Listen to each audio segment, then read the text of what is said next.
Members of Congress, I have the high privilege and the distinct honor of presenting to you His Excellency Benjamin Netanyahu, Prime Minister of Israel.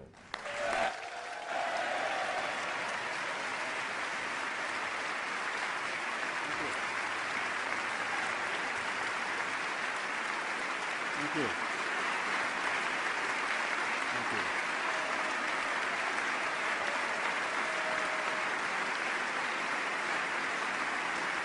Thank you very much. Thank you.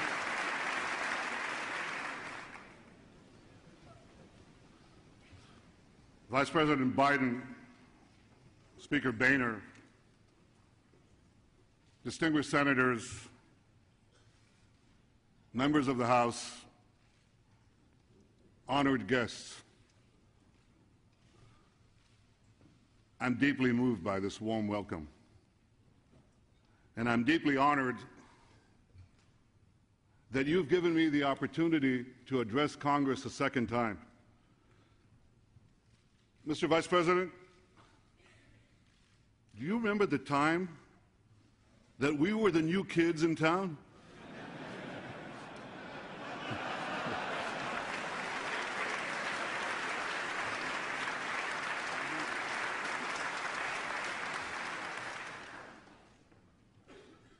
And I do see a lot of old friends here. And I see a lot of new friends of Israel here as well. Democrats and Republicans alike.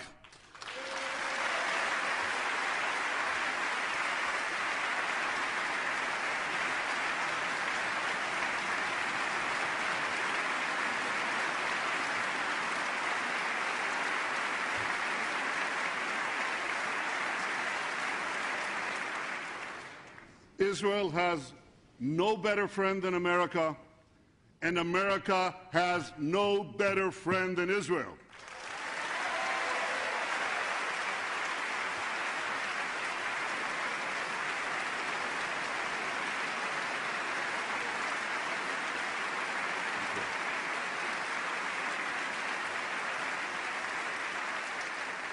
We stand together to defend democracy. We stand together to advance peace. We stand together to fight terrorism. Congratulations, America. Congratulations, Mr. President. You got bin Laden. Good riddance.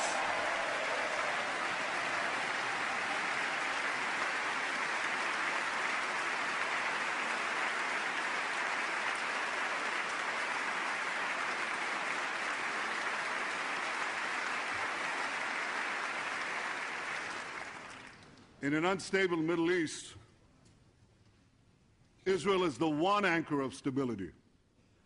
In a region of shifting alliances, Israel is America's unwavering ally. Israel has always been pro-American. Israel will always be pro-American.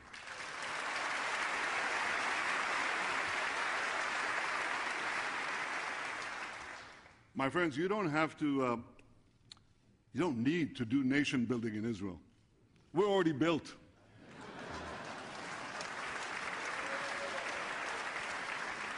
You don't need to export democracy to Israel. We've already got it. And you don't need to send American troops to Israel. We defend ourselves.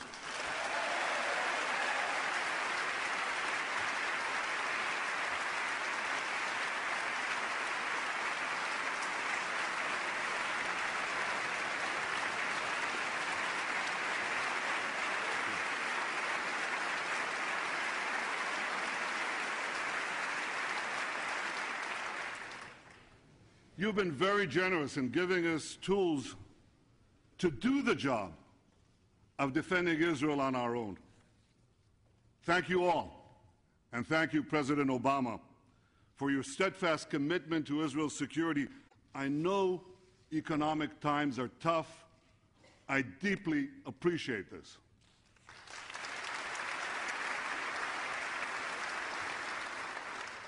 Some of you have been telling me that your belief has been reaffirmed in recent months that support for Israel's security is a wise investment in our common future. For an epic battle is now underway in the Middle East between tyranny and freedom. A great convulsion is shaking the earth from the Khyber Pass to the Straits of Gibraltar. The tremors have shattered states. They've toppled governments. And we can all see that the ground is still shifting. Now, this historic moment holds the promise of a new dawn of freedom and opportunity. There are millions of young people out there who are determined to change their future. We all look at them. They muster courage. They risk their lives. They demand dignity. They desire liberty. These extraordinary scenes in Tunis and Cairo evoke those of Berlin and Prague in 1989. Yet, as we share their hopes,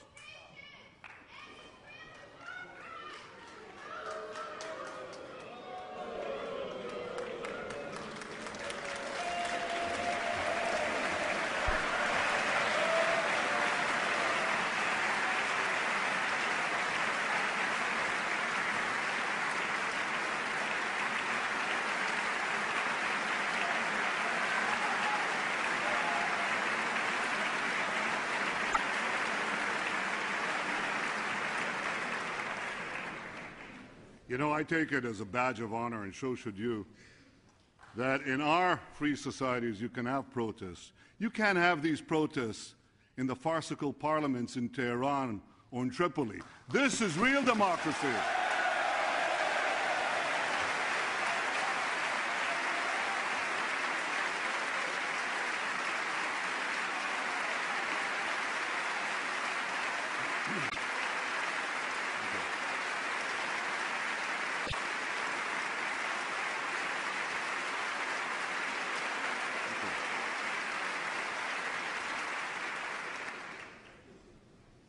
So as we share the hopes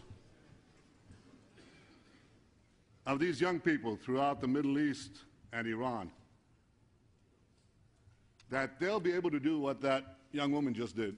I think she's young, I couldn't see quite that far. We must also remember that those hopes could be snuffed out, as they were in Tehran in 1979. You remember what happened then. The brief democratic spring in Tehran was cut short by a ferocious and unforgiving tyranny. And it's this same tyranny that smothered Lebanon's democratic Cedar Revolution and inflicted on that long-suffering country the medieval rule of Hezbollah. So today, the Middle East stands at a fateful crossroads. And like all of you, I pray that the peoples of the region choose the path less traveled, the path of liberty.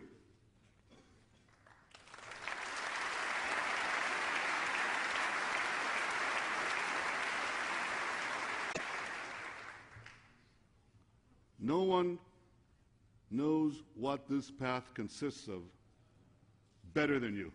Nobody. This path of liberty is not paved by elections alone. It's paved when governments permit protests in town squares, when limits are placed on the powers of rulers, when judges are beholden to laws and not men, and when human rights cannot be crushed by tribal loyalties or mob rule. Israel has always embraced this path in a Middle East that has long rejected it. In a region where women are stoned, gays are hanged, Christians are persecuted, Israel stands out. It is different. And this was seen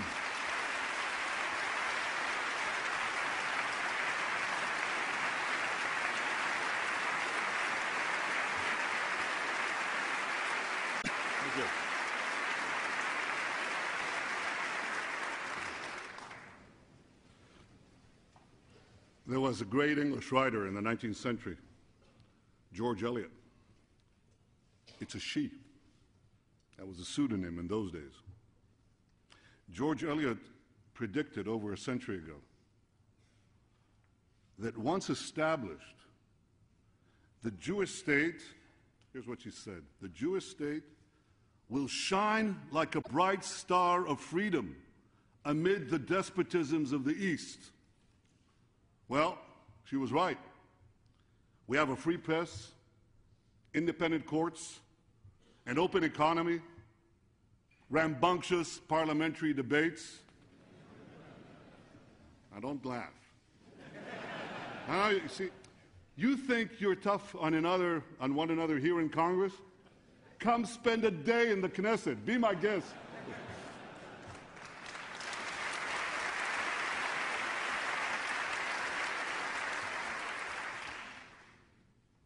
Courageous Arab protesters are now struggling to secure these very same rights for their peoples, for their societies.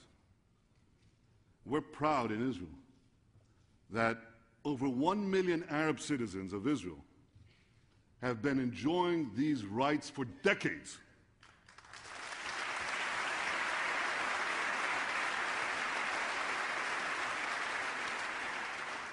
Of the 300 million Arabs in the Middle East and North Africa, only Israel's Arab citizens enjoy real democratic rights. Now, I want you to stop for a second and think about that. Of those 300 million Arabs, less than 0.5% are truly free, and they're all citizens of Israel.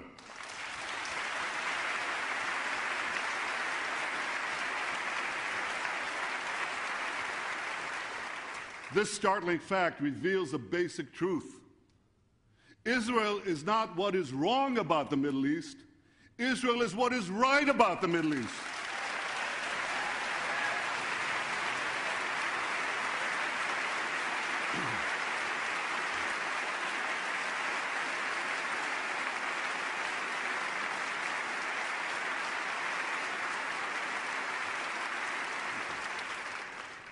Israel fully supports the desire of Arab peoples in our region to live freely.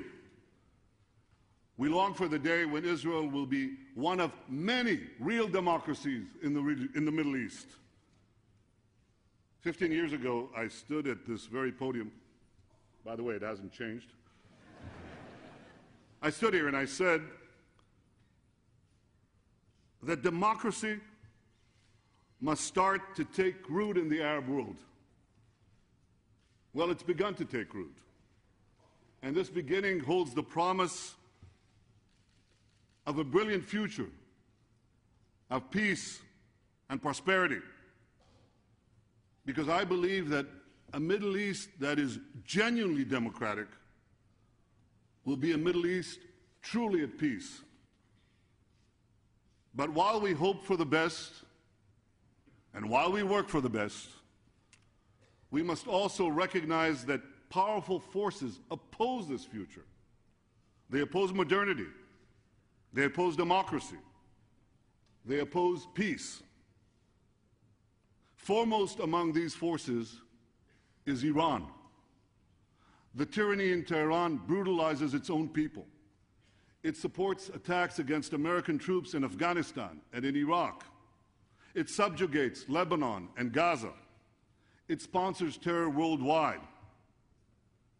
When I last stood here, I spoke of the consequences of Iran developing nuclear weapons. Now time is running out. The hinge of history may soon turn. For the greatest danger of all could soon be upon us. A militant Islamic regime armed with nuclear weapons. Militant Islam threatens the world. It threatens Islam. Now, I have no doubt, I'm absolutely convinced, that it will ultimately be defeated. I believe it will eventually succumb to the forces of freedom and progress. It depends on cloistering young minds for a given amount of years. And the process of opening up information will ultimately defeat this movement. But like other fanaticisms that were doomed to fail, militant Islam could exact an horrific price from all of us before its eventual demise. A nuclear-armed Iran would ignite a nuclear arms race in the Middle East. It would give terrorists a nuclear umbrella. It would make the nightmare of nuclear terrorism a clear and present danger throughout the world. I want you to understand what this means, because if we don't stop it, it's coming. They could put a bomb anywhere. They could put it in a missile. They're working on missiles that could reach this city. They could put it on a ship inside a container, could reach every port. They could eventually put it in a suitcase or in a subway. Now, the threat to my country cannot be overstated. Those who dismiss it are sticking their heads in the sand. Less than 7 decades after 6 million Jews were murdered, Iran's leaders deny the Holocaust of the Jewish people while calling for the annihilation of the Jewish state. Leaders who spew such venom should be banned from every respectable forum on the planet.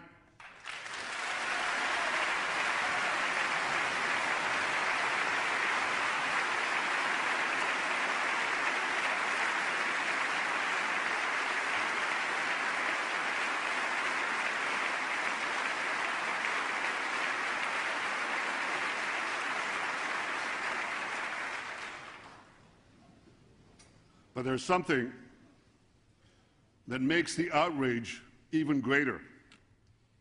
And you know what that is? It's the lack of outrage. Because in much of the international community, the calls for our destruction are met with utter silence. It's even worse, because there are many who rush to condemn Israel for defending itself against Iran's terror proxies. Not you. Not America.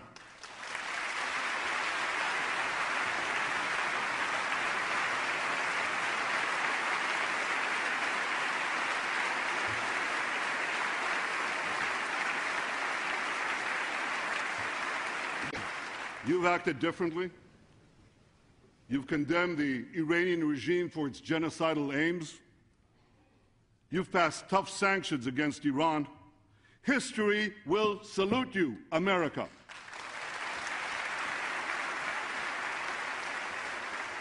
President Obama has said that the United States is determined to prevent Iran from developing nuclear weapons. The President successfully led the Security Council at the UN to adopt sanctions against Iran. You and Congress passed even tougher sanctions. Now, these words and deeds are vitally important. Yet the Ayatollah regime briefly suspended its nuclear weapons program only once, in 2003, when it feared the possibility of military action. And that same year, Muammar Gaddafi gave up his nuclear weapons program, and for the same reason.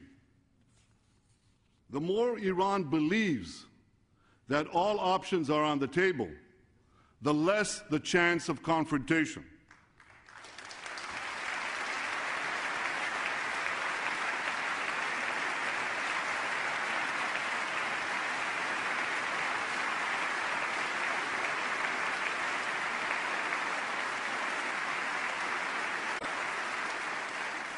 And this is why I ask you to continue to send an unequivocal message that America will never permit Iran to develop nuclear weapons.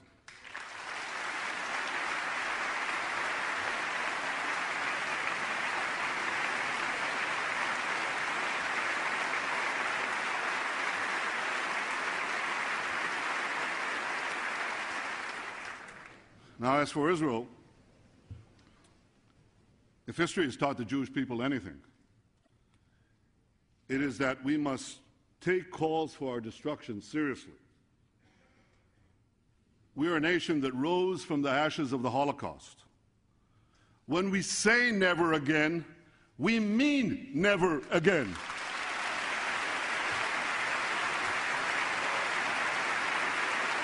Israel always reserves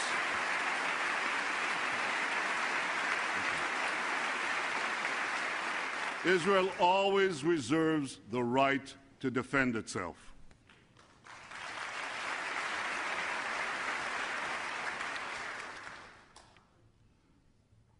My friends, while Israel will be ever vigilant in its defense, we'll never give up our quest for peace.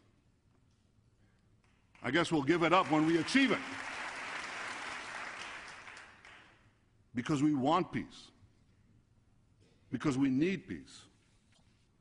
Now, we've achieved historic peace agreements with Egypt and Jordan, and these have held up for decades. I remember what it was like before we had peace. I was nearly killed in a firefight inside the Suez Canal. I mean that literally, inside the Suez Canal. And I was going down to the bottom with a 40-pound ammunition pack on my back, and somebody reached out to grab me, and they're still looking for the guy who did such a stupid thing. I was nearly killed there. And I remember battling terrorists along both banks of the Jordan. Too many Israelis have lost loved ones, and I know their grief. I lost my brother. So no one in Israel wants a return to those terrible days. The peace with Egypt and Jordan has long served as an anchor of stability and peace in the heart of the Middle East. And this peace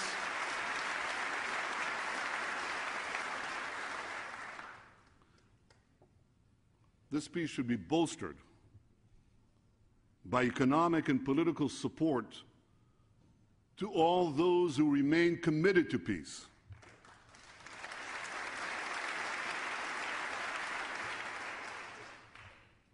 The peace agreements between Israel and Egypt and Israel and Jordan are vital, but they're not enough. We must also find a way to forge a lasting peace with the Palestinians.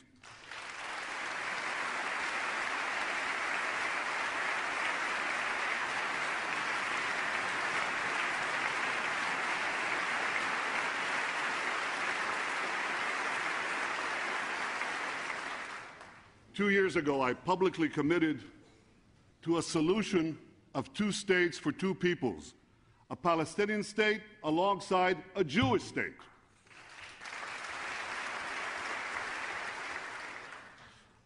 I'm willing to make painful compromises to achieve this historic peace.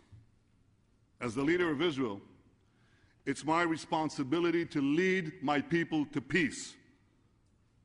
Now, this is not easy for me. It's not easy, because I recognize that in a genuine peace, we'll be required to give up parts of the ancestral Jewish homeland. And you have to understand this. In Judea and Samaria, the Jewish people are not foreign occupiers.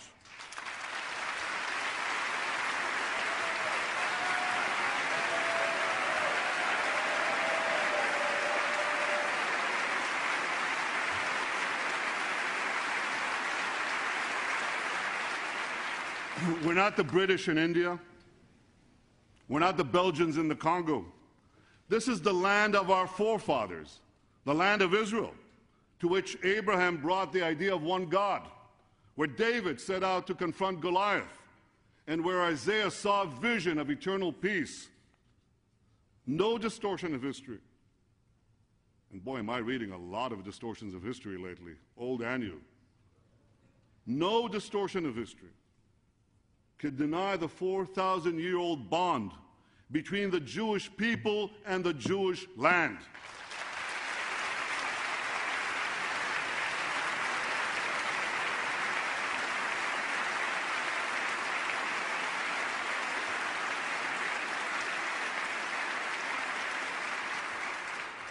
But there is another truth. The Palestinians share this small land with us. We seek a peace in which there'll be neither Israel's subjects nor its citizens. They should enjoy a national life of dignity as a free, viable, and independent people living in their own state.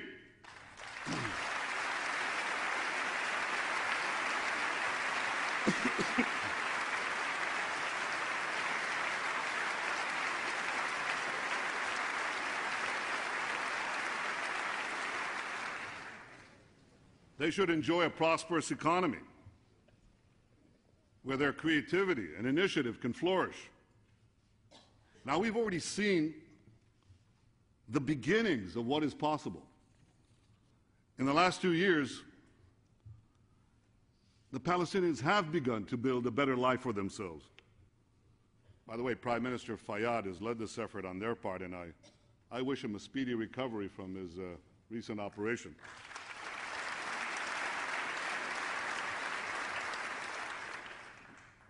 We've helped on our side. We've helped the Palestinian economic growth by removing hundreds of barriers and roadblocks to the free flow of goods and people. And the results have been nothing short of remarkable. The Palestinian economy is booming. It's growing by more than 10% a year. And Palestinian cities, they look very different today than what they looked just a few years ago. They have shopping malls, movie theaters, restaurants, banks. They even have e-businesses, but you can't see that when you visit them. That's what they have. It's a great change. And all of this is happening without peace. So imagine what could happen with peace.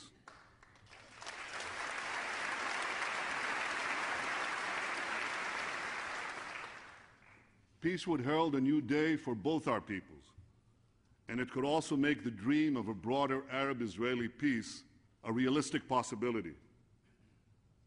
So now here's the question. You've got to ask it. If the benefits of peace with the Palestinians are so clear, why has peace eluded us?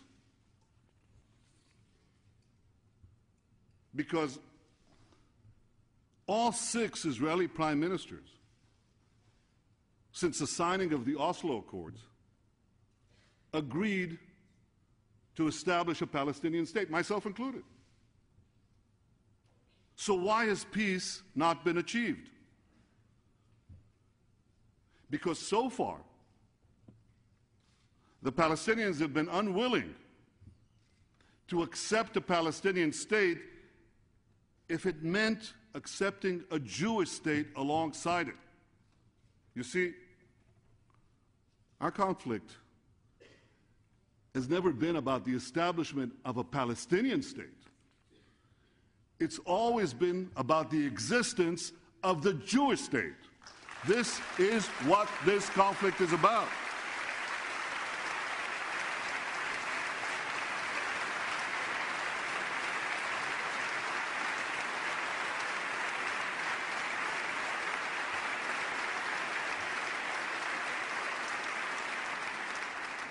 In 1947, the UN voted to partition the land into a Jewish state and an Arab state.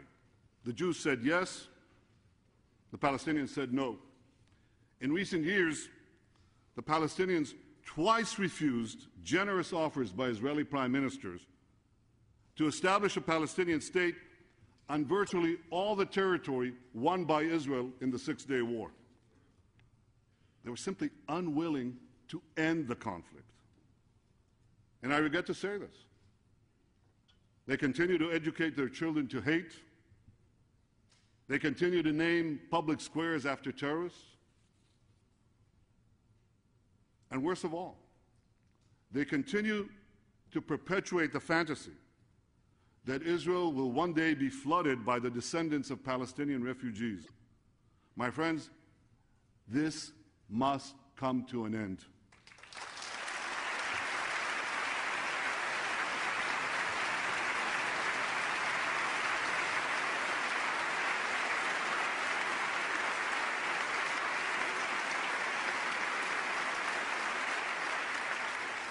President Abbas must do what I have done.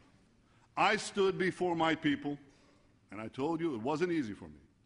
I stood before my people and I said, I will accept a Palestinian state. It's time for President Abbas to stand before his people and say, I will accept a Jewish state.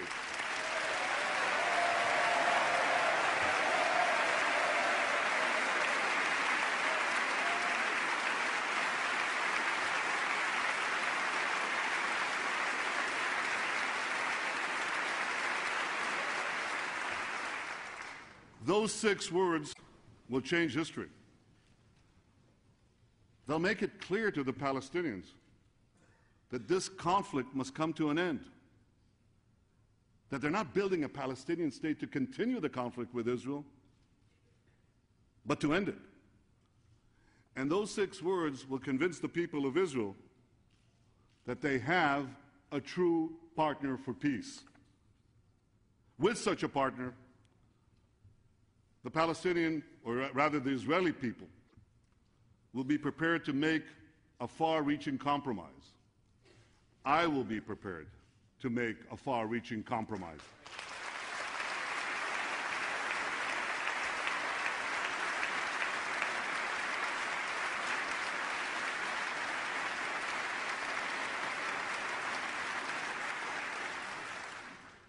This compromise must reflect the dramatic demographic changes that have occurred since 1967. The vast majority of the 650,000 Israelis who live beyond the 1967 lines reside in neighborhoods and suburbs of Jerusalem and Greater Tel Aviv. Now, these areas are densely populated, but they're geographically quite small. And under any realistic peace agreement, these areas, as well as other places of critical strategic and national importance, will be incorporated into the final borders of Israel.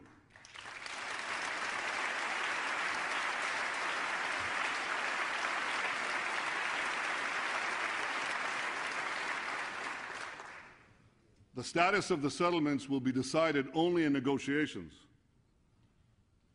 But we must also be honest. So I'm saying today something that should be said publicly by all those who are serious about peace. In any real peace agreement, in any peace agreement that ends the conflict, some settlements will end up beyond Israel's borders.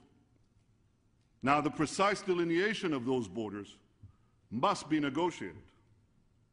We'll be generous about the size of the future Palestinian state. But as President Obama said, the border will be different than the one that existed on June 4th, 1967. Israel will not return to the indefensible boundaries of 1967.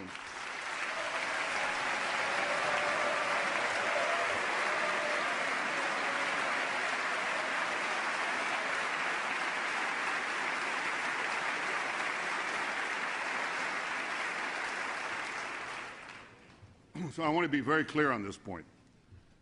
Israel will be generous on the size of a Palestinian state, but we'll be very firm on where we put the border with it. This is an important principle. Shouldn't be lost. We recognize that a Palestinian state must be big enough to be viable, to be independent, to be prosperous. All of you, and the President too, have referred to Israel as the homeland of the Jewish people. Just as you've been talking about a future Palestinian state is the homeland of the Palestinian people. Well, Jews from around the world have a right to immigrate to the one and only Jewish state. And Palestinians from around the world should have a right to immigrate, if they so choose, to a Palestinian state. And here's what this means.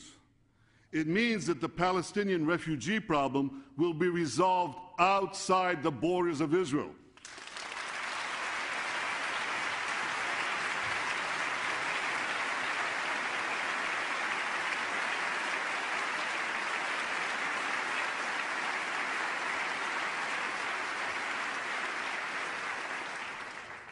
You know, everybody knows this. It's time to say it. It's important.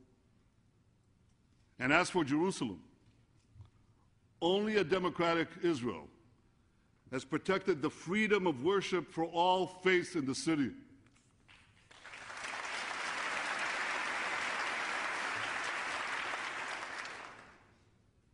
Throughout the millennial history of the Jewish capital, the only time that Jews, Christians, and Muslims could worship freely, could have unfettered access to their holy sites, has been during Israel's sovereignty over Jerusalem. Jerusalem must never again be divided.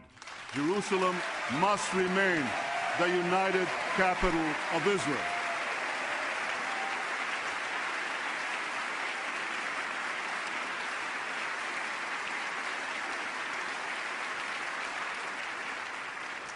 I know this is a difficult issue for Palestinians, but I believe that with creativity and with goodwill, a solution can be found. So this is the peace I plan to forge with a Palestinian partner committed to peace. But you know very well that in the Middle East, the only peace that will hold is a peace you can defend. So peace must be anchored in security.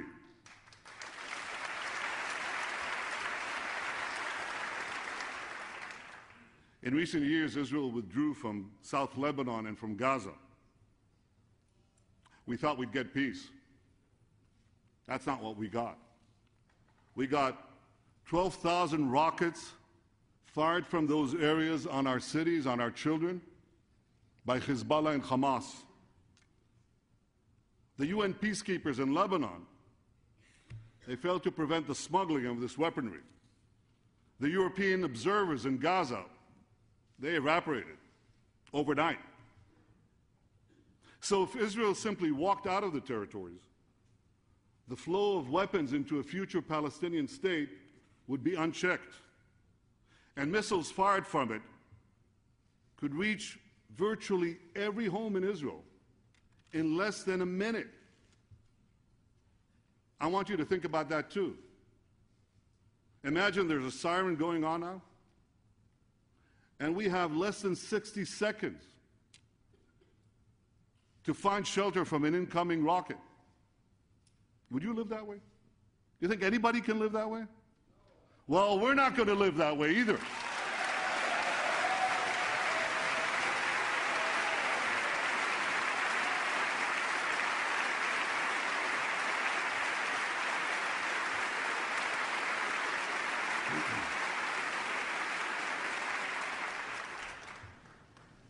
The truth is that Israel needs unique security arrangements because of its unique size. It's one of the smallest countries in the world. Mr. Vice President, I'll grant you this. It's bigger than Delaware. It's even bigger than Rhode Island, but that's about it. Israel on the 1967 lines would be half the width of the Washington Beltway. Now, here's a bit of nostalgia. I came to Washington 30 years ago as a young diplomat. It took me a while, but I finally figured it out. There is an America beyond the Beltway.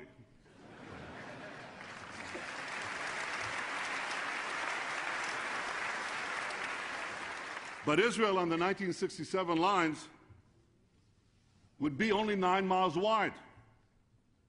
So much for strategic depth. So it's therefore vital, absolutely vital, that a Palestinian state be fully demilitarized. And it's vital, absolutely vital, that Israel maintain a long-term military presence along the Jordan River.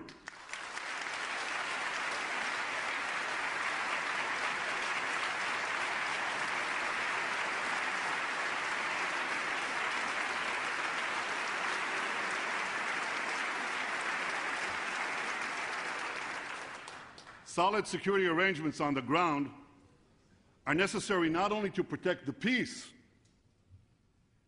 they're necessary to protect Israel in case the peace unravels.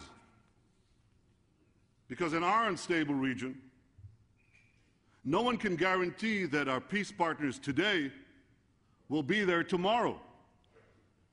And my friends, when I say tomorrow, I don't mean some distant time in the future. I mean tomorrow.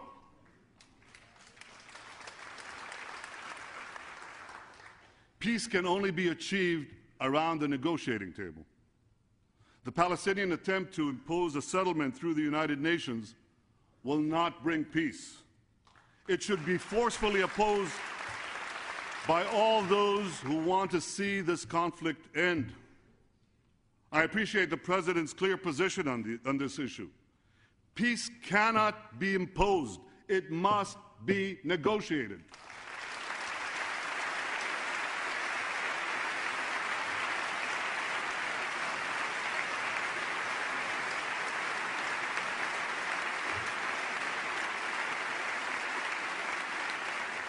But peace can only be negotiated with partners committed to peace. And Hamas is not a partner for peace. Hamas remains committed to Israel's destruction and to terrorism. They have a charter. That charter not only calls for the obliteration of Israel, it says, kill the Jews everywhere you find them. Hamas's leader condemned the killing of Osama bin Laden and praised him as a holy warrior. Now again, I want to make this clear. Israel is prepared to sit down today and negotiate peace with the Palestinian Authority. I believe we can fashion a brilliant future for our children. But Israel will not negotiate with a Palestinian government backed by the Palestinian version of Al-Qaeda. That we will not do.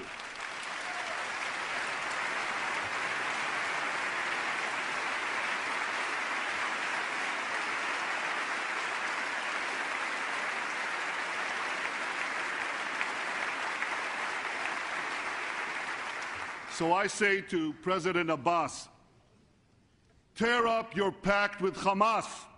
Sit down and negotiate. Make peace with a Jewish state.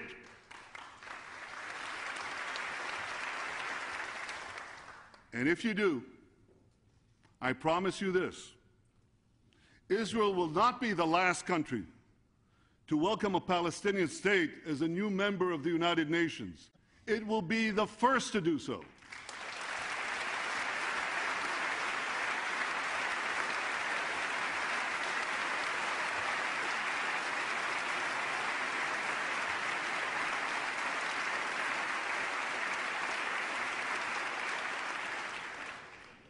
My friends, the momentous trials of the last century and the unfolding events of this century attest to the decisive role of the United States in defending peace and advancing freedom. Providence entrusted the United States to be the guardian of liberty. All people who cherish freedom owe a profound debt of gratitude to your great nation.